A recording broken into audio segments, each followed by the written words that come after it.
Jamie, are we any closer to know what's actually causing all these extra deaths? Yeah, good evening, Mark. And I think it's good that you're actually talking about it, because obviously a lot of the media aren't talking about it, even when we had practically every single day how many deaths within 28 days of a COVID test rammed down our throat by the kind of the mainstream media. Now, I've looked at the figures. So what we've got, Mark, is about 13,500 extra deaths now over the last 25 weeks. So we're pretty much bang on half a year now. And we're seeing these excess deaths. So when I talk to you, probably every single month, we probably bring this topic up. It's becoming like buses. It's regular now. We are seeing this thing. It's a bit of a scandal, really. Now, what we've seen over the course of the summer and partly through the autumn as well is some mini waves of COVID, and that's kind of contributing to some of the older people. So we can strip out COVID. We do know that COVID obviously disproportionately kills the older people. So we can take all of those deaths out, and we're left with a concerning group of people who are around the ages of 30 to 59, where we are still seeing deaths above what you would expect, even when you strip out all of the aging effects in the population, all of the COVID that's been going on. Take that out. Now, I've been looking at the NHS figures a bit in terms of this now. And what's interesting, Mark, is there's no more people attending A&E than what we saw before the pandemic. And there's no more people being admitted to A&E for emergency reasons than before the pandemic.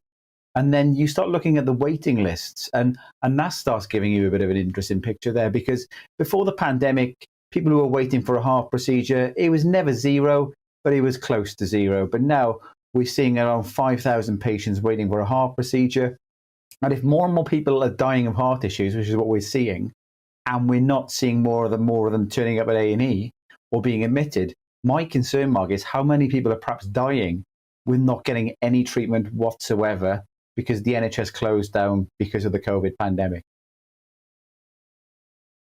I get that, and I think that's certainly part of it. But, you know, there are countries in Europe and North America, Australia, with still functioning health services, and they've also had this phenomenon. We should emphasize a point you brought up back when we first started discussing this, which is that normally after a pandemic, say a century ago, after the Spanish flu, mortality generally goes down because people who might have died in 1923 instead died in 1920 when the Spanish flu hit. So in a normal scenario, we would expect to have lower excess mortality now. Why are government institutions so uninterested in what's killing the population? Well, this is what's puzzling, because you've been kind of talking to me for several months on this, Mark. And I also spoke to your colleague, Dan Wootton, about this. I think his producers got in touch with the Department of Health and said they were instigating an investigation.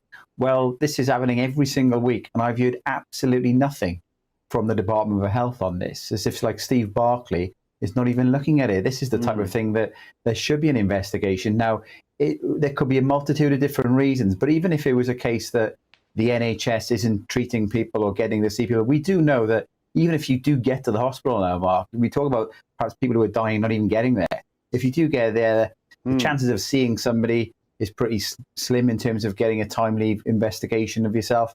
And even then, if you're seen by somebody to get admitted to the hospital, those delays have shot up. So there could be a range of different factors, but the fact that we're not seeing anybody whatsoever coming out from government. And look at today, we've got the NHS talking about going on strike with the nurses. They may talk about only striking for non-critical care reasons, but it looks like cancelling all operations and elective surgery could be leading to some of these excess deaths that we're seeing across the country. Yeah, and actually we should mention that that's the Royal College of Nursing. That's actually quite dramatic. We know that Scotland and Northern Ireland are all in on it, and various other parts of the country too. You know, you and I have a slightly different view on how much vaccine injuries and vaccine deaths are part of this.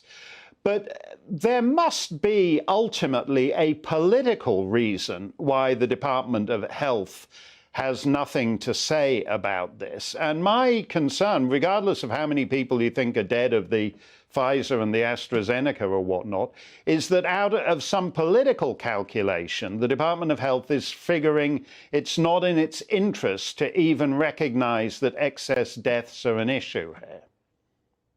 Well, I think that's a very valid argument there, Mark. I think obviously I'm, as a statistician, look for all of the evidence in terms of what we've got. Now, if the Department of Health came out and said that we've looked at everything and there's no link at all to anything to do with vaccinations, they can come out and do that. But they're pretty silent. So they're not ruling anything in. They're not ruling it out because they're not ruling anything. They're not talking about nothing at all. Right. We do know there's probably an elevated chance of getting some of these issues when you've had a COVID infection as well. We know loads of people have had kind of COVID infections, but I think the silence is the big concerning thing on this, because like you say, every single day for nearly 2 years, we were told how many people were dying within 28 days of a COVID test. Yeah. The only thing that took that off the media was the Ukraine war. If the Ukraine war never started, we might be seeing those numbers continue today, Mark. So I think, the government needs to act.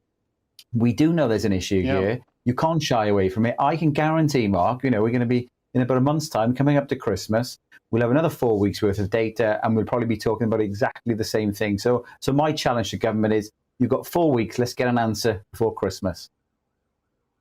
Yeah, that's great. We're going to hold them to that. We'll keep asking whoever's this week's health secretary to come on and talk about this. But yeah, you got till Christmas. We've had excess deaths now consistently since the late spring. Let us get some answers on it. Thank you very much, Jamie Jenkins. It's always a pleasure.